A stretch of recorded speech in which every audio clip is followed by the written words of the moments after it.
So even though it looks like it's their debut album, I swear it's Three Friends. It has a little thing there that says Three Friends. It's the American pressing, and I don't like the front cover, but hey, the music's still good.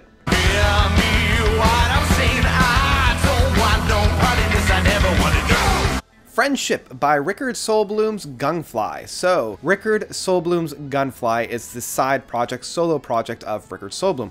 Rikard Sjo blom is the Swedish progressive rock artist who got his claim to fame through Beardfish, and I loved Beardfish. I loved how each of their albums was very unique. Each one was kind of taking on its own little persona, tackling its own little concept, and each one furthered the music forward. Sometimes it worked really well, sometimes it was a little bit of a misstep, but each one was an experimentation of music, of what progressive rock really meant in this new decade. But then back in 2016, the band disbanded after their Comfort Zone, which was actually my favorite album from theirs, just because I felt like it met that climax. And I'd rather have a band like this kind of just go out on the top than kind of peter out. And for the first little bit, I felt like Gungfly was kind of that petering out that Beardfish had. That's where we had the first Unbendable Sleep album. He had released two other albums under the Gungfly name of Please Be Quiet and Lamentations.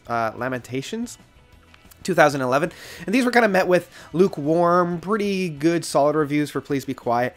But the Unbendable Sleep, and same with the follow-up of On Her Journey to the Sun, both of these two albums in my mind were good. They had their moments, but overall as a solid album, they just didn't quite meet the peak that I felt like Beardfish was going off of. And part of that was probably just Rikard finding his feet as a solo artist, not relying on other band members to have input or to polish off songs or to kind of like give and take.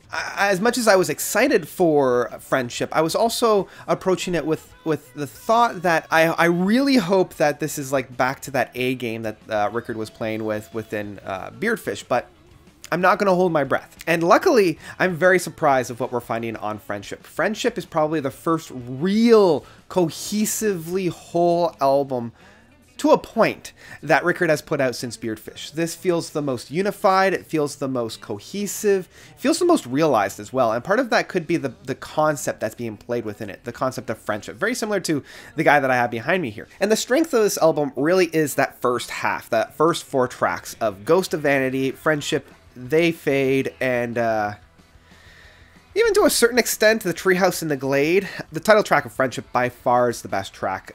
It's the longest track, being at 13 minutes, 13 and a half minutes. And where this song goes is just pure out of the playbook of Rikard and Beardfish. Like, I was getting those chills that I was getting when I was listening to Beardfish. The really prominent Beardfish styling of the keyboard sound. Like, if you know Beardfish, you know the sound I'm talking about with the keyboard there. The interplay between the guitar styles and the keyboards. The really long stretches of musical interplay between all of those. And then the interplay between the singing and the stylings there. You know, there's a lot of that fun aspect that we had within the Beardfish found within this track, and it doesn't just like blast you with lyrics. Like, it takes quite a bit of time before we even get to the lyrical content, and throughout that play, it is just exploring different territories, exploring different themes. And what I particularly like about this track of Friendship is how it all builds into this great crescendo near the end. And not only do they just use the crescendo once with the arpeggios, with the big, you know, lamenting of Rikard being, all that I can say is that I miss you, friend. But what I like is that they circle back around to it. So once they reach that pinnacle, they go into a little bit of a play out, but then they circle back around to it, which the second time around just makes you love it a little bit more, which finally ends off the track. And even Ghost of Vanity does a great way of opening up the album as a whole. It gives you an idea of what to expect, and for me, it was the first real clue that, oh, Rikard is finally like getting an idea of where he wants this to be without really having to distance himself from the Beardfish project. They Fade is a very interesting track in that I love it. I love how subdued it is, and it was needed after such the Goliath of Friendship.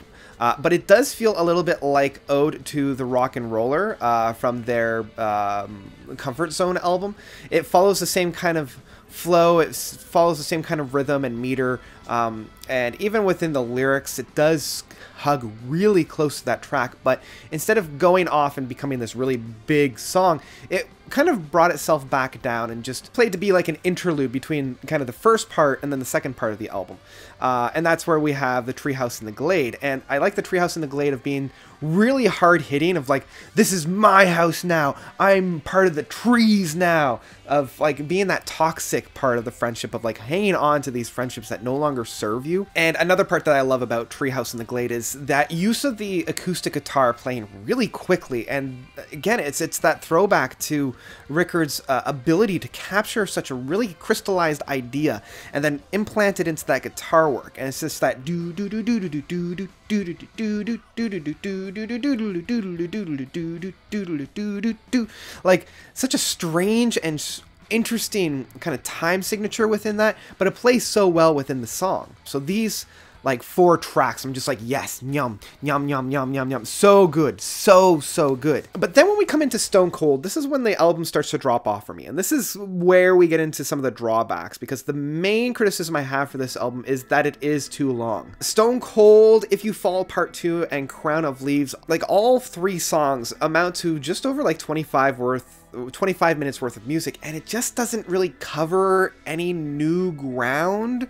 The songs are a lot more heavy hitting. Stone Cold and Crown of Leaves are very like antagonistic in sound, very harsh in tone, and If You Fall Part 2 is kind of the sequel to If You Fall Part 1, which was found on her journey to the sun, and that is only like about 3 minutes, so this one really elongated it into a 12-minute suite, and I just felt like it overstayed its welcome. I felt like it was way too long in presentation. It didn't, as I said, it didn't really cover any new ground, and as a listener, I started to tap out. Like, even though the music itself was really good, it didn't really match the same kind of playouts that we had within the first half of the album. And that last track of Crown of Leaves doesn't really end the album either. It doesn't feel like it's a good ending. It just feels like another track within the whole runtime without really giving a solid ending. I do want to talk a little bit about the bonus tracks, because Slow Dancer it might be my favorite track outside of Friendship on here. It just is so catchy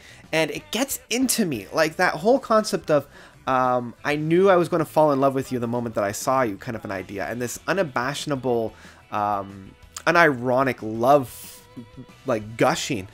It really plays to me, and it really hits me hard. Past Generations is fine. It's a little bit of that Rikard's like ode to like punk, that heavy-handed one.